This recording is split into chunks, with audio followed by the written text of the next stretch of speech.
ఏటి మనుగడ కోటి అలలుగ పొంగు వరదల వేగాన పడిలేచు అలలకు తీపి కలలకు లేని అలసట నీకేలా నల్ల నల్ల నీళ్లలోన ఎల్లకిల్ల పడ్డట్టున్న అల్లో మల్లో ఆకాశాన చుక్కల్లు అమ్మాయంటి జాబిల్లమ్మ అబ్బాయంటి సూర్యుడమ్మ ఇంటి దీపాలవ్వాలంట దిక్కుళ్ళు ఎవరికి వారే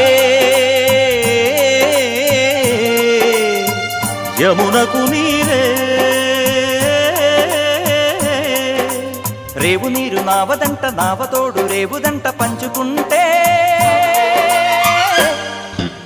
గోరువంక వాలగానే గోపురానికి స్వరాల గణగణ గంటలే మోగనేలా గోపబాలుడొచ్చినాక గోకులానికి పెదాల కిలకిలా పువ్వులే